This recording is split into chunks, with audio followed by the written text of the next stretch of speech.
it made my employers stop and think, maybe I need to reevaluate how I'm hiring people. What am I looking for? And so while it wasn't great that the applications failed, it was great that my employers had that realization, and now all of those positions are filled. So, and way more appropriately, those people have been there long term. So, I think that kind of covers it. Yeah. Our business retention and expansion program has changed how we do everything, and it has really made our workforce incentive program evolve that much greater. For a long time, Cloud County had the kind of profile that a lot of counties have in this region, just kind of this slow population drain, where we were slowly every year, our head counts were going down and down, school enrollments going down and down. And I'm really happy to say that recently that stabilized, and I think we're actually in a growth trend now. And the reason the population drain happened, I have 5 kids, none of them live in Cloud County. They all went to college and took fabulous jobs somewhere else, because that's where they were rewarded for their investment in their education. And this is a step toward kind of equalizing that playing field a little bit. And I think that's hugely valuable. And it also, we did more of this with Make My Move. We used Make My Move briefly before it closed. I think we issued 4 Make My Move awards and were awarded 4 Make My Move. Sorry. But with Make My Move, we did kind of unique packages, things like the tourism director would take them for tours of tourist sites around the county and things like that. That has not been part of this program, but that's one of the discussions we're having, is how can we bring that in so that when someone moves here, we're immediately trying to plug them into the community. And they're not going to get that experience if you're going rural to urban. It's only when you go urban to rural that you get that kind of community and plug in and engagement. So really trying to think about how we emphasize that. We also have a couple of projects now in Cloud County that we expect and hope will lead to more tech job creation. And we know with that will come a lot more competition for fewer and fewer candidates. So we're thinking now about that challenge that we expect and hope will come. And I think one of the real solutions there is what you both have mentioned in terms of trying to figure out how to stack incentives. We're building new houses for the first time in decades in Concordia, for example, duplexes as well as single family homes, some of which are MIA, some of which are not. And part of that is credited to the Innovation Center's new building incentive, which is hugely valuable. But can we start trying to put together housing opportunities with incentives for employers, with this incentive, as well as perhaps some child care kind of incentives. So that's ultimately where we see that moving. All right, I'm sorry about this in advance, but I'm throwing you a curveball. What has it done for your relationship with your businesses? I know we talked a little bit about Billy, you went out and did a world tour of Phillips County and took the time to do that. What's it done to your businesses to connect them to you?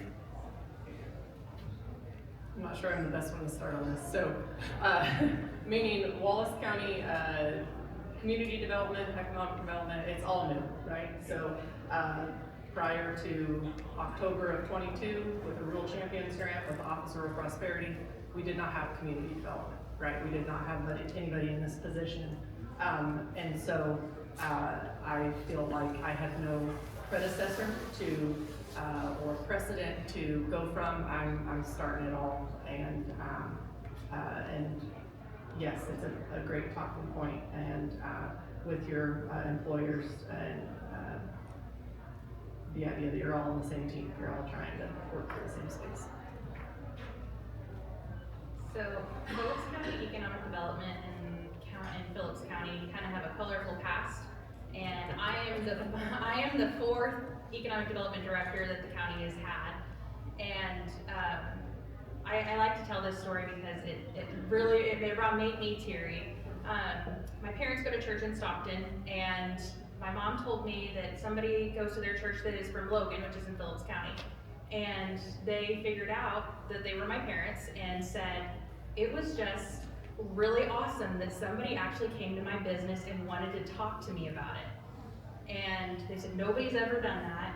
And it was really eye-opening, and I learned a lot about PCED that I never would have guessed they did. And they said they were really grateful, and proud parent moment, but also I felt really good that it was received that way. And people talk, and you know, the more we get out and we interact with our businesses, I know that sometimes we feel like we're tied to our desks and constantly working on paperwork and grants and things like that. It was good for my mental health too to get out and check out what the communities had to offer. I still go to community coffees just to check in with citizens and hear what they have to say, because we don't just have workforce and housing incentives, we also have homeowner incentive, or we have a down payment assistance program now, we have a residential revitalization program for outdoor home projects, commercial revitalization. We just have a myriad of things that I love to talk to people about. And so that has translated that more often than not, more than I have in my 4 years at PCED, I receive phone calls from random people all the time, businesses stopping by and asking about our business loan program. I think that just being visible for once was a real great thing for us. And I'm a people person, but I'm not always a good people person, but it's really been a joy. So I think that it's done wonders for us, and they're more willing to ask for help now. They are much more willing to ask for help. If you make yourself visible as an economic development director or staff person, you're just building that trust with them. They're more willing to ask questions. They want to see what you can do. They want to listen. Even when I talk about the Innovation Center, they're more willing to listen and hear about what the Innovation Center has to do, what Hansen can do for them now. Yeah, I would agree. This program is a fantastic conversation starter with businesses. We're talking about helping them hire employees, which is one of their most critical needs. And unlike Make My Move, which was really marketed to the individual, and the individual applied, the individual received, this program doesn't work without business involvement, direct business involvement.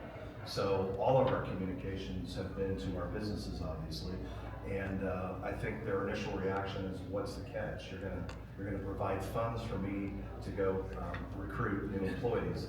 Well, so what do I gotta do? How do you get it?" So I think once you got past that and they saw this being applied, our phone was ringing off the hook, and they were coming to us. So in fact, I got a call yesterday from one of our fabricators asking about the status of the program and whether we had more funds. So I'm delighted to go home and turn that call and say, yes, we did get that application. So I think that there's no doubt it leads to tighter integration between the business community and economic development. And the business community sees how they directly benefit. So this is a real easy conversation starter. I think we have time for one or two questions if we've got one. Mike? I do. Michael, you do mine. Thank you. Is it on? I want to thank all three of you for making yourself available today. As a board member on Scott's board who's been here since the beginning and was part of this workforce crew that came up with this, and all of our workforce committee is here today, I would like your input on something, because Tim brought up an interesting point earlier. In the beginning, our goal was to take these precious and somewhat limited dollars and empower you to empower your employers to bring people in from outside the region to fill jobs, create workforce in your county. But there was this little rule about they needed to come from out of the region, take a job in your county, make this much money, and live in your county. Now, what about this case where Tim brought up where they live just across the border? Like, Billy, if you brought somebody in to fill a job and they lived in Kensington, which is in Smith County, should you still be eligible? Or if Dallas brought somebody in for a Norton job and they lived in Stuttgart, you know what I'm saying? If you are able to find somebody who can fill a job, should we be flexible enough to say, hey, they're moving into our region, but taking a job here, can we use our dollars? Just as a result of this last year, our stepping back from the Make My Move and putting a little more emphasis on the CLIP program, I think our entire board and workforce committee especially are looking at taking the step back and look at what we're doing, how we're doing it, and I want you to know, because Maria's going to be making this rock and roll road trip tour to all of your offices, we want this input. Like, if we need to tweak something to make it more impactful, we want to know before we before we close the door on this, how can we make more? So I'm just curious, what your opinion is on moving these people in for a job, but they live just across the border in another county that's in our region? Give me your card and I'd love to send you an email. In the case of that one individual that was denied, they lived in Clay County, just across. Clay County is not in Innovation Services territory, so they were out. Had they moved to our north, south, east, or west, we could have had a conversation. Honestly, I think every time that an employer has made an offer, except one to my knowledge, that offer was accepted. Our no's come from the fact that somebody's moving from within the region into Clyde County. That's something that we have consistently said no to.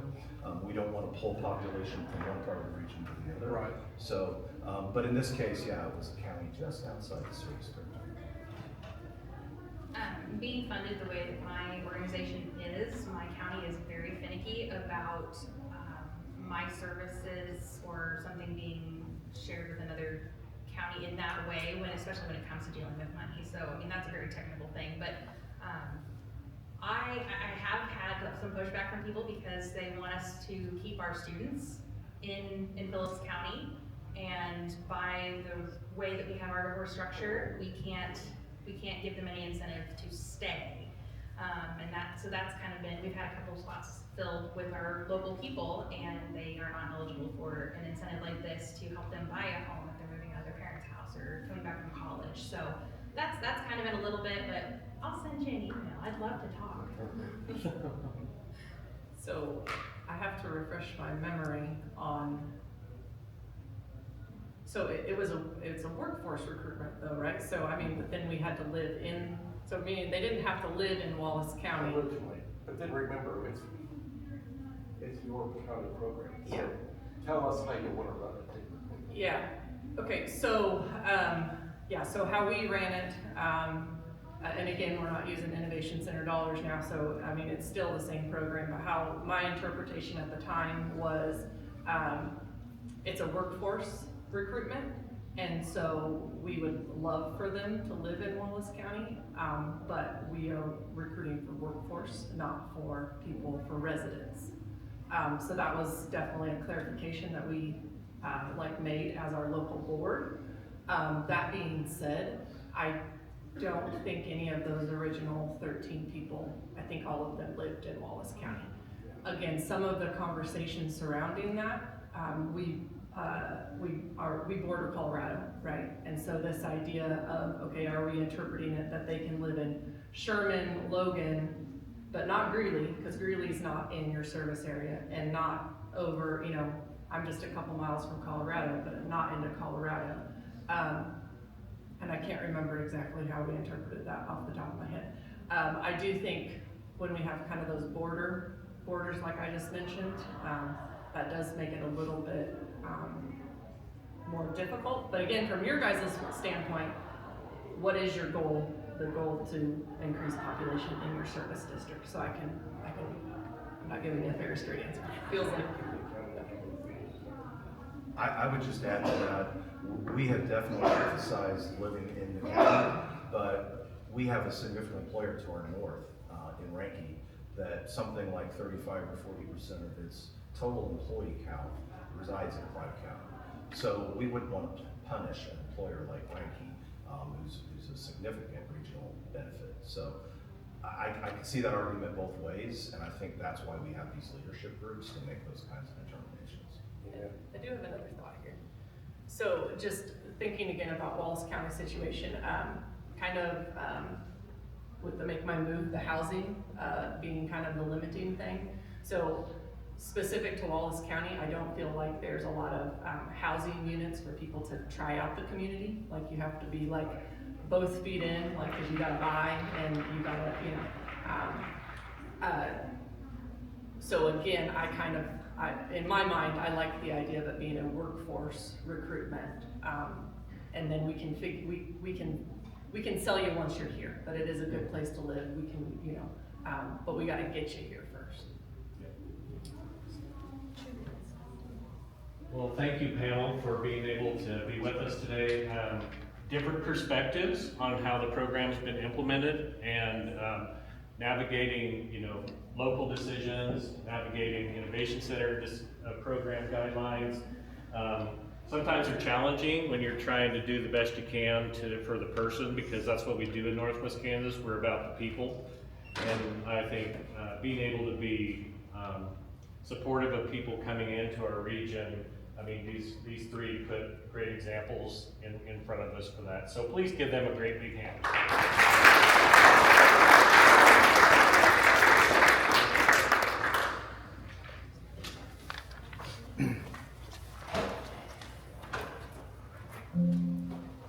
And as we pull up the next slides, do not forget, we have a great presentation tonight from Becky McCrae. She'll be talking to us tonight about different things within developing community, providing leadership, and then her program tomorrow will be completely different, so you want to not miss either one of them. Next on our list is Mason Bruder. Mason serves as the business